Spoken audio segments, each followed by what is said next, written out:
নমস্কাৰ, আকৌ আহিছোঁ আপোনালোকৰ মাজলৈ। মই বাবলি, আমাৰ পৰিয়ালৰ আৰু এটি বিয়ালৈ। এয়া আজি জোৰোণৰ বাবে সকলো সাজু হৈ আছে। জোৰোণৰ গাড়ী আহিব আৰু যিহেতুকে দৰাৰ ঘৰ বহুত দূৰত, মানে লখিমপুৰৰ পৰা তেওঁলোক আহি পাবহি আৰু তেওঁলোকক আদৰাৰ বাবে সকলো আমাৰ ঘৰৰ যি পৰিয়ালৰ ডাঙৰসকল, তেখেতসকল যেনেকৈ মোৰ জেঠালসকল আৰু দেওৰ, তাৰপিছত তেখেতসকলৰ ল'ৰা ছোৱালী সকলো আস্তব্যস্তৰে ৰখি আছে। যে এইফালে আমাৰ বোৱাৰী আৰু সকলো আস্তব্যস্তৰে ৰখি আছে। তেখেতসকল আহিলে তেখেতসকলক আদৰি ভিতৰলৈ অনা হ'ব।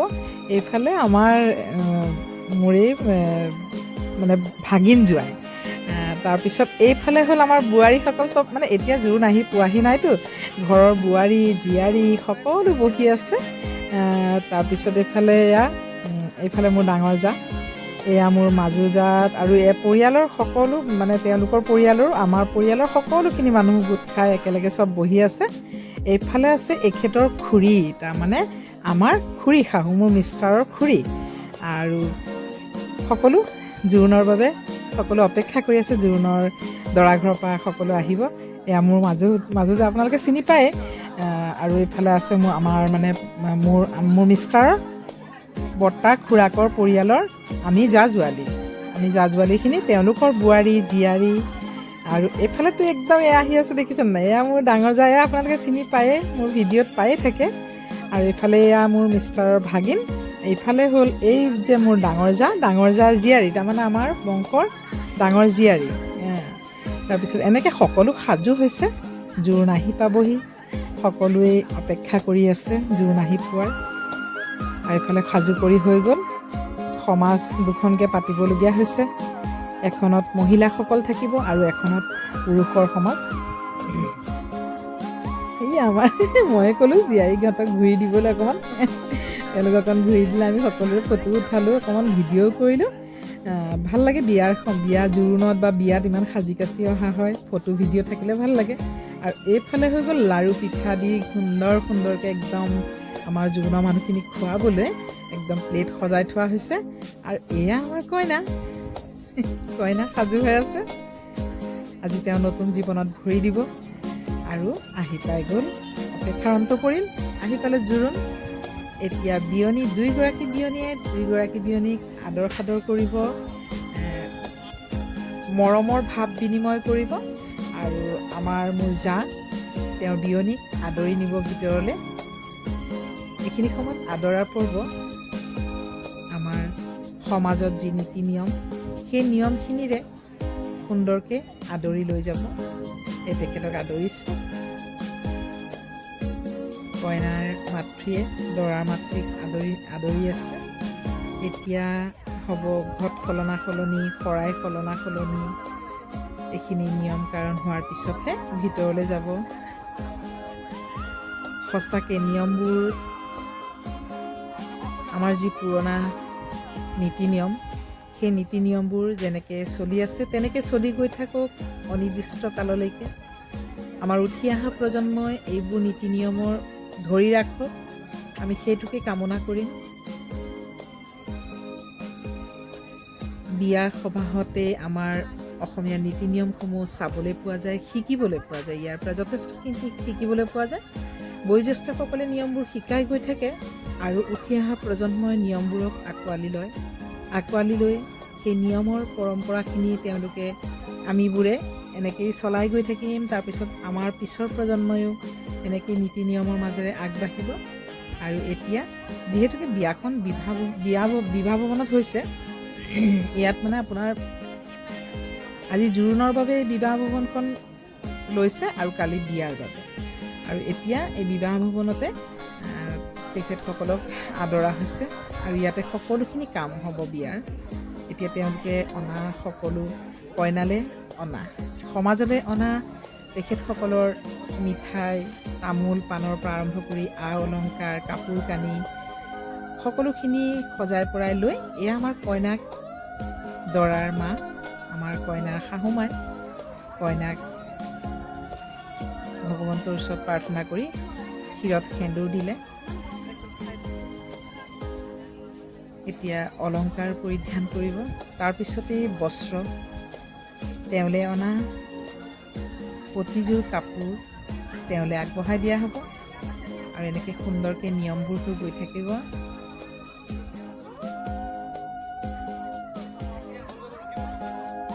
এয়া এগৰাকী জীয়াৰীক সমাজৰ আগত সাক্ষী ৰাখি সুন্দৰকৈ অলংকাৰে সুসজ্জিত কৰি তেওঁলোকৰ ঘৰলৈ নিবলৈ সাজু হৈছে। আৰু কি আনন্দৰ মুহূৰ্ত, আৱেগিকো হয়, আৱেগিকো হ'বই, কাৰণ কি এগৰাকী জীয়াৰী জীৱনৰ পৰা তেওঁ বোৱাৰী জীৱনলৈ যাব। জীয়াৰী জীৱনত বহু স্বাধীনতা থাকে, কিন্তু বোৱাৰী জীৱনত সেই স্বাধীনতাবোৰ ক্ৰমান্বয়ে স্বাধীনতাবোৰৰ পৰা অলপ হ'লেও পৰিৱৰ্তন হয় এগৰাকী জীয়াৰী। আৰু সেয়াই হ'ল সমাজৰ নিয়ম পৰম্পৰাৰ মাজেৰে চলি আহিছে। আৰু এয়া পুৰুষ সমাজ, পুৰুষ সমাজতো আহিব কইনা।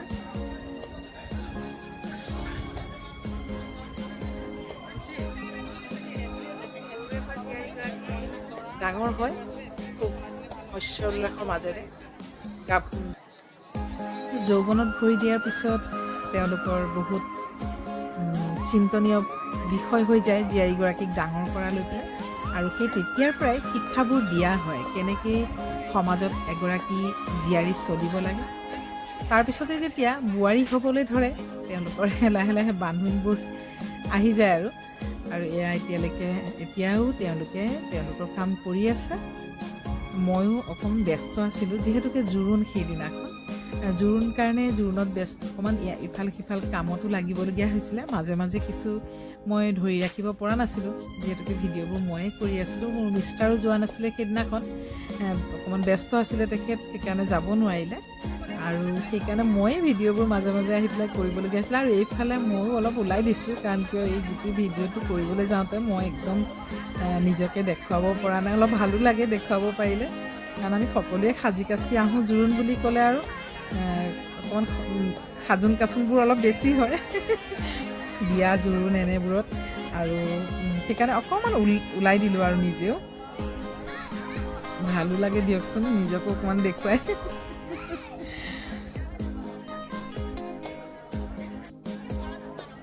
এতিয়া সকলোকে চাহ দিয়া হৈছে। যোন যেনেকৈ বহি আছে চাহ খোৱাৰ পৰ্বটো শেষ হ'ল। তাৰপিছতে এতিয়া কইনাই সকলোকে সেৱা কৰিছে। তেওঁলোকৰ পৰিয়ালৰ বহুত বয়োজ্যেষ্ঠ ব্যক্তিসকল আহিছিলে, সেই পুৰুষ মহিলা, তেওঁলোকক আমাৰ কইনাই ভাগে ভাগে গৈ পেলাই সেৱা কৰিছে। পুৰুষৰ সমাজতো সেৱা ধৰিছে আৰু মহিলাসকলকো সেৱা কৰিছে। তাৰপিছতেই জোৰোণৰ প্ৰত্যেকজন ব্যক্তিক দৰা ঘৰৰ পৰা অহা তেওঁলোকক ওপৰলৈ ওপৰত খোৱাৰ ব্যৱস্থা, গ্ৰাউণ্ড ফ্ল'ৰত জোৰোণ পিন্ধোৱা বা মানুহ বহাৰ ব্যৱস্থা কৰা হৈছিলে, আৰু ফাৰ্ষ্ট ফ্ল'ৰত খোৱা বোৱাৰ ব্যৱস্থা কৰা হৈছে। আৰু এতিয়া সকলোকে খোৱা বোৱাত বহাই সুন্দৰকৈ তেওঁলোকে যাতে কোনো ধৰণৰ অসুবিধা নাপায়, তেনেকৈ তেওঁলোকক সকলোকে আমি চাই চিতি সুন্দৰকৈ খুৱাই বোৱাই তাৰপিছতহে আমাৰ ঘৰৰ মানুহখিনি লাহে লাহে খাইছে। আৰু এতিয়া দৰাৰ দেউতা আৰু এইফালে দৰাৰ পৰিয়ালৰ খুৰাক বৰ্তাক তেখেতসকলো কোনোবা ক'ৰবাত আছে। আমি তেতিয়া আৰু এইফালে দেখিছে নাই, এইফালে একদম আমাৰ ফটোশ্বুট। এইফালে একেবাৰে বোৱাৰী জীয়াৰী সকলো একদম নিজৰ নিজৰ দায়িত্ব শেষ হোৱাৰ পিছত আমিবোৰে ফটোশ্বুট অলপ কৰিলোঁ। এই ফটোবোৰে আমাৰ স্মৃতিবোৰ আমাৰ এতিয়া জোৰোণ হৈ গ'ল, সকলো বিদায় ল'লে, দৰা ঘৰৰ সকলো গুচিয়ে গ'ল। আৰু এতিয়া আমি লাষ্টত আমাৰ ঘৰৰ মানুহখিনি আছোঁ। ঘৰৰ মানুহখিনিয়ে একদম ফিনিচিং, আমাৰ কইনা এয়া একদম য়েল্ল' হৈ আছে। এইফালে আমি সকলোৱে এতিয়া আজিৰ কাৰ্যসূচী সমাপ্ত।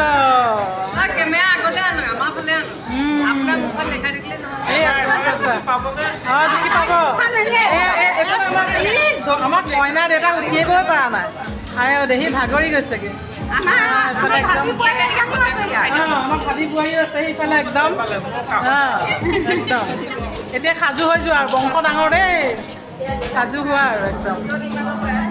ধুনীয়া চবৰে অলপ ভাগৰো লাগিছে চবৰে ভাগৰ লাগিছে এইফালে আমাৰ এগৰাকী যা আমি সকলো এতিয়া ভাগৰি জিগৰি ঘৰাঘৰি হ'বলৈ ওলাইছোঁ ঘৰাঘৰি যাবলৈ ওলাইছোঁ এইটো একদম সন্ধিয়া আছে আকৌ সন্ধিয়া আছে তাৰপিছত কালি আয়োজন আছে কালি বিয়া দেখুৱাম আপোনালোকক একদম ধুনীয়াকৈ সকলো বিদায় ল'লে বাই বাই এইটোৱে হ'ল আমাৰ আজি জোৰোণৰ শেষৰখন ভিডিঅ'